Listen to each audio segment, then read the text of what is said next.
Pete Golding and the Ole Miss Rebels are off to a very hot start in the portal.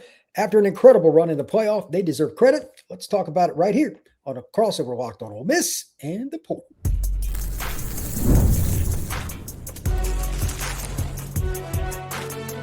You are Locked On College Crossover, part of the Locked On Podcast Network. Your team every day. Into a crossover edition of Locked On the Portal with Locked On Ole Miss. I am Brian Smith with Steven Willis. Thank you very much for making each of our podcasts a part of your day, each and every day, right here in the nation's #1 podcasting network, Locked On. We are brought to you by our friends over at FanDuel. College football playoff is down to the final game, and it's been awesome all year long. And FanDuel is going to let you get in on the action one more time. Just check it out at FanDuel.com to get your college football playoff profit boost on game day. We're going to be talking about something that many fans probably aren't, but even though I'm not an Ole Miss fan, the 2026 Ole Miss team is intriguing, maybe the most intriguing in all of college football. We're going to explain why later on in the show. Does Ole Miss have any portal concerns? They're off to a hot start, but is there anything they need to add? I'm going to pick Steven's brain about that. We're going to talk about the players they've gotten so far. It's very SEC heavy and very talented. And to start off, I want to talk about Pete Golding and Trinidad Chambliss, just straight up, before I even get Steven in here. I know he's supportive, but it is amazing what Pete Golding did with the staff and the whole going back and forth to LSU and all that with Coach Weiss Jr., all that. They were one play away from going to the college football final. They got a quarterback that came in from D2. Obviously, that's part of it was the Kiffin thing. That's great, but it continued even after he left. To hold that together, for them to be as seamless as they were is incredible. And then at the same time, while they're in the playoff, to put together this portal class. If Ole Miss fans aren't excited, what are y'all doing? So hats off to Pete Golding. And that brings me to the Trinidad Chambliss scenario. And if you want to comment, Steven, fire away about Pete, but I'm sure you've spoken about him plenty with your Ole Miss listeners. Fire away. You want Trinidad first, or you want to go with Pete? Let's start off with Pete, just because the Trinidad Deuce thing, there's just kind of a natural transition there. We'll start with Pete. And the work that Pete Golding did as the head coach in December, after he got named the head coach of the Ole Miss Rebels, was pretty remarkable, because there was about a month where he didn't put a step wrong. Press conference, whatever he needed to do, making sure that Charlie Weiss Jr. was going to be at Ole Miss for the duration of the playoffs, and all of that going on. Pete Golding did a fantastic job. And then the question became, well, what kind of a game day coach would he be? And then they go out against Tulane, and they do exactly against Tulane what they did before. And then you got Georgia. It's like, whoa. Georgia beat Lane Kiffin. This might be a bridge too far. And Pete Golding went out there and made Kirby Smart flinch. Kirby Smart was the guy that made the first-time coaching mistakes in that game. And Ole Miss was able to get the win, partly because they have a freaking superhuman as a kicker. But you get to Miami, it was a little bit of a bridge too far for Ole Miss, because they had their run stuffer linebacker got hurt on the second play. The game script and everything, the Ole Miss offense didn't look quite right at the beginning of the game like they normally do. And still, they were 19 seconds away from winning that game. And every Ole Miss fan should be excited about what they saw, because if you watch that game from beginning to end, Ole Miss should not have been in the lead with 19 seconds to go. They got physically outmatched in that game, but Pete Golding and those guys found a way to fight, found a way to use their guts, and figured out a way to almost win that game and get to Miami. And that should have Ole Miss fans ecstatic. I absolutely agree. Now, with the roster they have coming back and with the roster they're building, obviously the portal is not done as we do this podcast on, I believe it's January 13th, and we're getting ready to look at it from a perspective of there's a little more to go. But like right now, if you quit with the portal class, Ole Miss would be in a pretty good spot. Mm-hmm. Obviously, the Trinidad Chambliss scenario, we'll talk about that here in just a moment, is the icing on the cake. But even if they don't, they got Deuce Knight already. This has been a whirlwind that very few football programs in the history of the sport have seen in say, month and a half span since the beginning of December. Let's just go with that. It's insane. So again, hats off to the Rebels. And to that, what are you hearing and what do you think about Trinidad Chambliss in that whole scenario with the NCAA, the waiver, the no waiver? What's the latest from your end? Okay, it all started, for people that are paying attention to this for the first time, don't know anything about it, a couple of weeks back, or about a week, the night after the Miami game, actually. It dropped down that the NCAA had denied his waiver. What is going on right now is Ole Miss is appealing that waiver through the NCAA. And that means that whatever committee is going on at the AFCA convention right now, they will make some kind of a ruling one way or another. You're starting to see people on Twitter that are winning their appeals or losing their appeals, something like that. So this is Tom Mars and William Liston's, their chance to give the NCAA a chance to save face.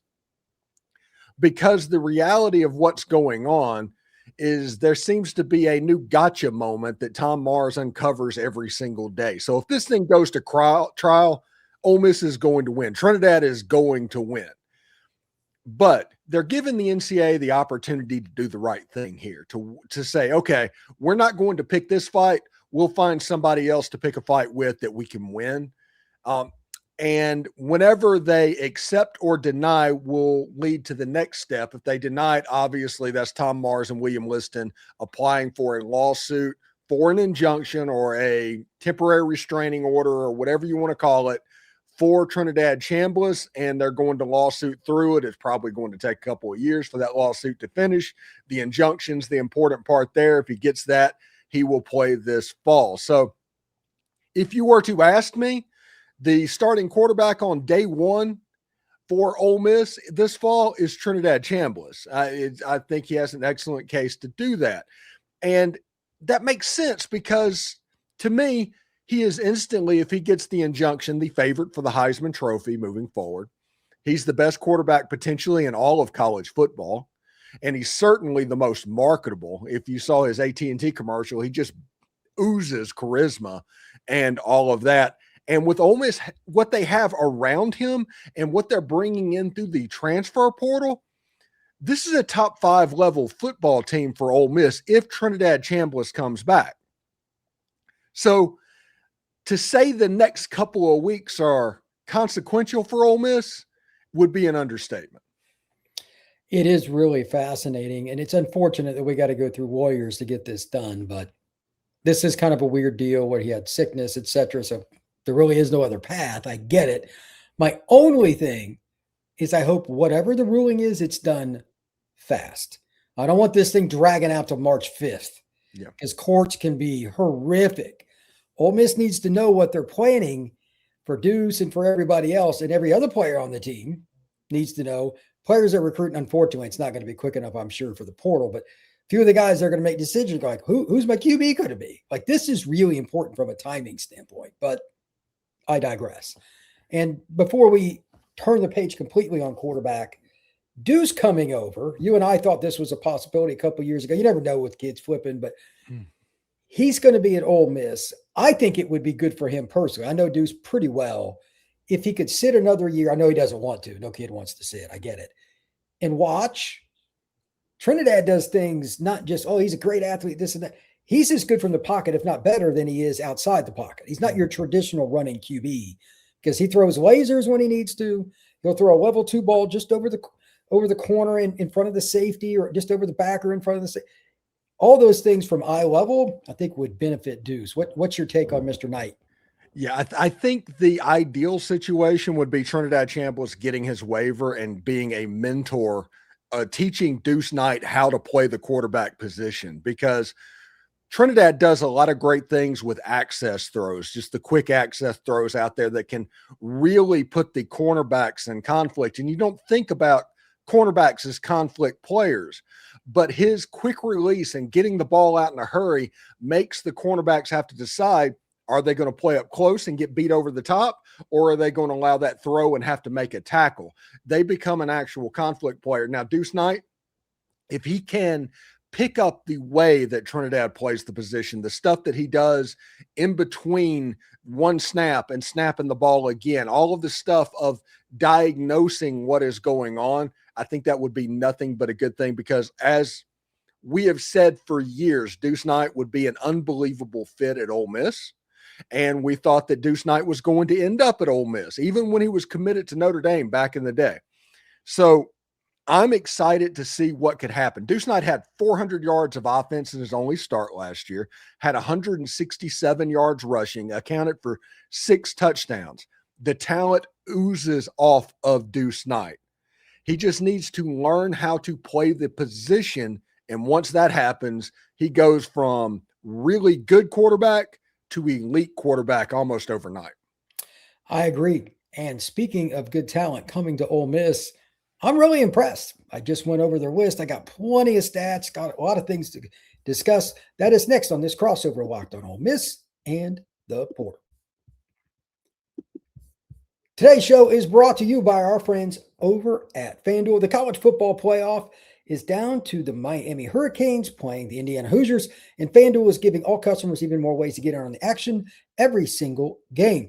Because right now, with the finals, the college football playoff game day is going to be awesome with a profit boost waiting for you in the app. You could do it if you wanted to do that with NFL as well. Here's what you should like about it. It doesn't matter if you want to go with Indiana, who's the favorite. If you want to go with Miami, who's the underdog, go with quarters. If you want to talk about player props or anything else, it doesn't matter. All you have to do is apply the profit boost after you win for bigger winnings. And when you win, FanDuel pays out instantly, which is perfect for playoff football. FanDuel is the best place to get in on the action all playoff long. Visit FanDuel.com to get your college football playoff boost every single game day. If you want to keep the party rolling, make sure you check out the Everydayer Club for Locked on Ole Miss and Locked on the Portal. Down in the description below, there is a link. And in that link, you can get information about the Discord. And if you want to take your podcast on the go, Podbean, Spotify, Apple, or wherever you get them, ad-free, $5 a month or $50 for a year. Check it out down in the description below, the Everydayer Club. All right, Steven, I got more stats here than I could possibly list off in a half-hour show, but I am really impressed with, once again, what Pete has done. Pete Golding's staff, like Jonel Aguero, Cameron Miller, Troy Everett, Sharif Denson, Makai Boyro. By the way, I'm going to come back to him in a second. He's really important. Carius Kern, very important. Jay Crawford from Auburn. Yeah. I mean, it's like they got several starters here. So 2 questions. Number one, did you know they had this much money to spend? Because this seems like it's a little, there's been a boost somewhere. Somebody dropped some cash. This is not a normal list for Ole Miss. And number 2, who's your favorite guy? Well, yes, there is extra cash than you would expect. You want to see what happened in November and December galvanizing a booster base? This is what it looks like. So honestly, yeah, that is what that is. I really like Jay Crawford. To me, he is the Trey Amos of this defense, and Trey Amos in 2024 was key to the Ole Miss defense and what they were able to do, because Trey Amos could man you up. And when you can play man on the back end, you can take away the run game up front and everything is going to work. We always talk about how the defensive line and the way that the Alabamas and the Georgias back in the day used to be really successful. Well, you can't really do that if you have to play zone defense, because it's a little bit easier to run against zone defense teams. It's just the way it works. If you can bump and run man and do all of that, Antonio Kite on one side, Jay Crawford on the other, you got Denson in there as well. They can play man coverage, and they brought in safeties, because over the course of this season, the Achilles heel for this Ole Miss defense was the lack of ability to play man coverage. So that forced a lot of drop 8 situations, and teams like Arkansas and teams like Georgia and Miami in the national semifinals were able to take advantage of that in the physicality. I do think in the front 7, Ole Miss is exactly where they want to be. By the end of the year, William Eccles was completing his transformation to a Walter Nolan style player. He is going to be really good. Cam Franklin is going to be really good. But the fact that they had to protect that secondary put the defensive line at a disadvantage. I think in this next season, you're going to see them really take off. And Jaheim Otis, his price tag was a little bit too much last year. All of a sudden this year, apparently it was just right. He's going to be there. The transfer from Florida, what's his name again? Makai Boyro. He's a 6'4", 350-pound zero tech. Mm-hmm. Yeah, so they obviously are looking, it's like, hey, we are that close to having an absolutely dominant defense. We just need to have retention on the offensive side of the ball. If we can make that happen, we are going to have a really good football team. Speaking of Boyro, let's talk about him. He's a kid, for those that don't know, when I say zero tech, like he just straight up on the center in a 3-man line, NFL style, New England Patriots 10 years ago, whatever. He's that guy. Georgia. Now, Cody. Yeah, pretty much. Yeah. He's massive. There just aren't many human beings like that. And Georgia was really ticked they didn't get him out of high school. So when he went in the portal, I'm like, uh-oh, here it comes. Kirby's going to get this kid. And then I saw he committed to Ole Miss. I'm like, okay, now they're spending money. Because that was not a cheap addition. There was no way. Because there's only 2 or 3 of those guys in the portal cycle. That's it. So I'm guessing he got a couple $1 million or whatever to go there, because I'm sure Georgia offered him some cash, etc. And he played 296 snaps last year for the Gators on defense. So he's an experienced kid. He's got a couple years of eligibility. Carius Kern, 4 starts at left tackle last year for LSU, started at right tackle against Ole Miss for him as well. So he's got starts. He was a freshman. He was a 4 or 5 star, depending on who you want to talk to out of high school. Plug and play. I mean, is it hard to – I have a hard time believing he ain't starting for Ole Miss in some capacity. I don't know which spot. I don't know how many guys they got coming back. Like, how many returning O-linemen they got, Stephen? They are returning the guard, center guard, and the 2 tackles graduated. So I don't know if it's right or left, but Kern's going to be one of those 2. It depends on whether or not he is safe enough to where you put him on Trinidad's blind side, or if you put him where you can see him. That's the answer, what it's going to come down to. Absolutely. Cameron Miller, this is an interesting guy you and I talked about briefly before the show. Played as a freshman at Kentucky, started a few games, 13 catches, 141 yards, 176 snaps. Freshmen just don't start in the SEC very much, so that's an interesting pickup. Jonel Aguero, he played all over the place for Kirby. Listen to this variety. He lined up on the edge as like a blitzer 62 times. So PFF had him as a defensive lineman. Just for the record, he's never going to be a real defensive lineman because he's 5'11", 205, but he blitzes a lot. In the box as a strong safety 83 times. Nickel, 375 snaps. Corner, 17 snaps. And free safety, 26 snaps. To say they picked up a really good safety that's just absolutely no doubt about it going to start, that would be him. And then the guy that I think is maybe the most important, other than Boyro's the hardest to find, Jay Crawford, we talked about. This is a 1-year player, then he will turn pro. Stephen could not have been more accurate. When you can put somebody like him on the opposing team's best player, he may not dominate him, but he's going to at least make you think about throwing that direction. Elite receivers are going to get theirs by and large, but they haven't had a guy like this. Amos is really good. I think this kid's better, just my opinion. And I think he is flat out somebody that is going to be a longtime NFL player. It just so happens that when he broke that he was leaving Auburn, I was in the middle of doing a crossover with one Zach Blackerby, literally in the middle of the show, and he stopped the show. I said, "What are you doing?" He said, "It happened." I said, "What are you talking about?" He said, "Jay Crawford just entered the portal," and he stopped our show. We did a different show.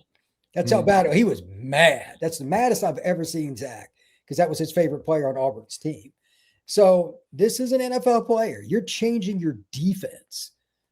You want to add anything? You want to talk about any of those guys? Fire away. But the only guy left, I'll talk about Edwin Joseph after the break, and then we'll get into a few possible concerns, although they're very minimal, and then 26 season. What do you got, Stephen?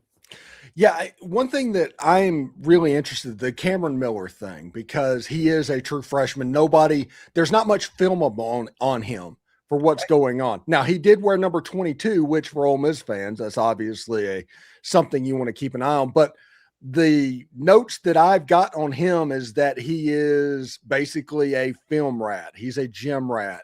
He catches everything that is thrown to him, which means that if Caden Lee comes back, he is probably earmarked to be one of those slot type wide receivers. He's certainly built that way.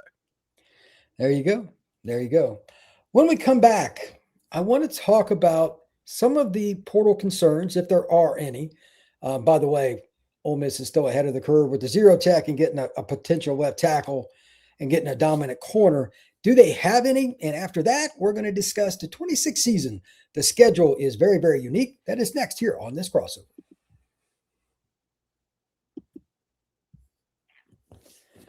All right, Steven, if you could pick one position that the Rebels needed to hit once they're done with their portal cycle, what is that player or position before it's over? What do they have to get to really fix this? Because otherwise they might have a concern at. Yeah, I'm thinking offensive tackle still. They have Kern. That is good, but you need two. You have two.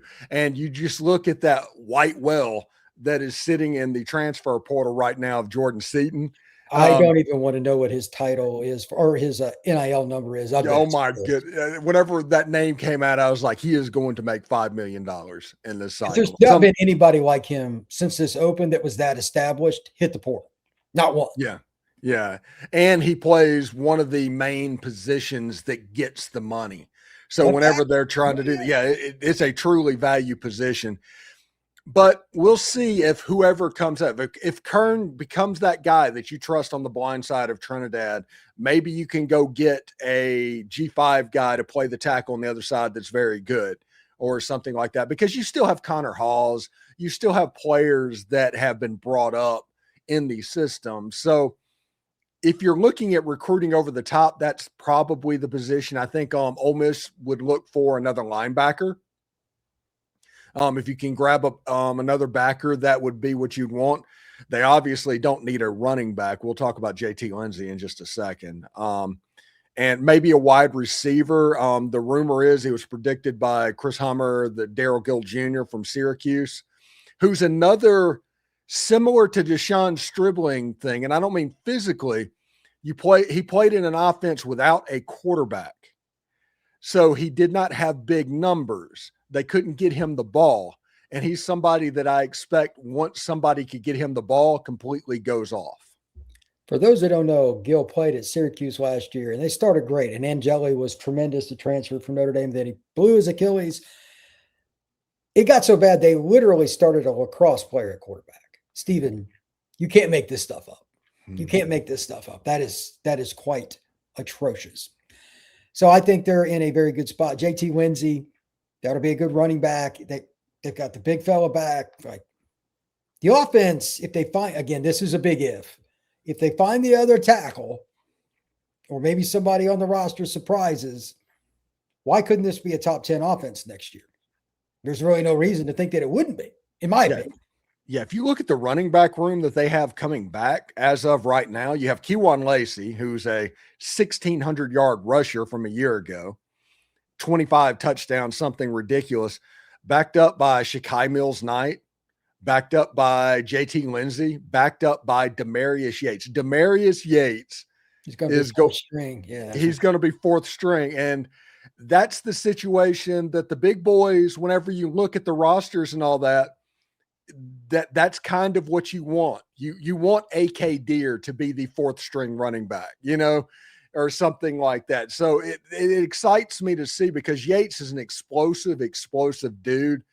And it'll be really interesting to see how that hierarchy kind of gets dealt with over the course of spring and fall. I think that offense is going to be fun, and they'll finally have the depth. If they just want to be a power team, especially with Hawes and some of those guys back, they could probably lead the SEC in rushing next year if they wanted. Obviously, if Trinidad gets his waiver, probably won't happen because they can throw it. But if they wanted, they could probably lead the league in rushing. So that's a good position to be in. Yeah, it's one of those things. If Trinidad comes back, they'll average 40 points a game and they'll give up 15 points a game. And that's probably a pretty good place to be. Yeah, I would, if he comes back, I would probably have them top of my head, top 6 preseason would be my guess. They'll be a playoff team. It'd be surprising if they weren't. Let's talk a little bit about the schedule. For those that don't know it that well, They've got Georgia at home, LSU at home. They got to go to the Sooners, correct? Is that right? To Oklahoma, to Texas, too. That's tough, man. Give me your thoughts on the schedule. I think it's going to be fun. This is the first year of the 9-game SEC schedule, so they're going to be difficult games. There also is a game to the Swamp, which can always be a tricky place to play as well. Ole Miss has a very difficult schedule, more so than this year. This year they kind of had an easy schedule that they were able to just kind of dominate. Next year will be a little bit more tricky whenever you have Texas obviously trying to buy a championship. That's what they're doing right now. Whenever you have Oklahoma, they're going to be a very good team in year 2 with John Mateer. And then you have the LSU game, which is going to be absolute cinema in Oxford. And then you have the Georgia game, Kirby Smart coming in what has turned out to be a pretty good game over the last couple of years. It has. I'm excited to see what happens there. All I know is Vaught Hemingway, Ole Miss's stadium, is going to be absolutely rocking a couple of times next year, and I'm looking forward to it. Who does Ole Miss open up with as far as their first P4 game? Who's their first one? Louisville. In Nashville. Louisville and Nashville. I mean, I don't know how that'll go. I trust Brom as a coach. He's a heck of a play caller. I just don't know what their defensive talent will be. They got Isaac Brown back, the running back. But, I mean, that's not a cupcake by any stretch. So it's one of those things that you need Trinidad back because you would feel nervous about Deuce Knight starting that being his first start. Yeah, I would not want to go against Brom with an unproven quarterback. I would not. But we'll see if they can get that done. Is there anything on the 2026 schedule timing-wise? Because SEC is smart. They mark it well. They put out the games. Is there any back-to-back that makes you nervous, like a trap game or anything in the schedule? There's always seemingly one. Yeah, I'm not quite there yet as far as looking at it because we're still in the transfer portal window, so we're not exactly 100% sure who is going to be good. Look at what Kentucky's doing right now. It's unbelievable. Yeah. Whenever this all settles out, we can start looking at the schedule and breaking it down, but we're not quite there yet. Maybe in February we can start to have those conversations. I think a shout out to Stein and his staff. They've done a really good job. I can't remember the last time I said Kentucky's going to have a good offense. Not sure I've ever said that, actually, Stephen. I mean, it's just they might be a team that can beat you in the fourth quarter with their quarterback. They might be able to beat you with their receiver, et cetera. Like, that is just not the norm in Lexington. So that kind of shows you the SEC's kind of topsy-turvy, especially after the last 2 years with Vanderbilt. But I think they're going to fall back to the pack. There's no way they're replacing Diego Pavia in a easy fashion. That's the hardest player to fix going away of anybody in college football. So. Yeah, and it's going to be a true freshman quarterback too, because there's no way Jared Curtis is not taking the first snap. Yeah, and he won't be ready. He played 1A private school ball in Tennessee. That's going to be interesting. Fun fact, whenever I worked at WSMV in Nashville, Tennessee, we'd have to go out and shoot high school games. My game every week was Nashville Christian. So I could drive that in my sleep. I know exactly what was going on there. Yeah, so I'm well aware with the competition level of Nashville Christian. Yeah, I saw a film of Jared a few times, and it just looked like he was out there with people that weren't on the same planet. There are a lot of 5'8" guys out there. So he's got all the talent in the world, but good luck to him at Vanderbilt. Final thoughts for me. Ole Miss will be the most unique team in college football next season because of all the stuff that's going on now. We think Trinidad will be back, and if he is, that makes him, again, I got him preseason top 6. Stephen, any last thoughts? It's one of those things. It comes down. I think if Deuce Knight's the quarterback, the ceiling is 15 to 17 in the top 20. If Trinidad comes back, they can win the Natty. And I don't think Ole Miss fans should back away from that. Yeah, I don't think so either. Appreciate you, sir. Where can everybody find your work? Check me out on YouTube at Locked On Ole Miss. Check me out on the socials. You can see the account down below. We try to make following Ole Miss football fun, and that's what we're going to try to do. And however insufferable we become, it'll be fun whenever you come over and see it. So check us out. Appreciate it. You can find the Portal Podcast on Spotify, Apple, Podbean, and, of course, on YouTube. This has been a crossover. We will talk to you again soon.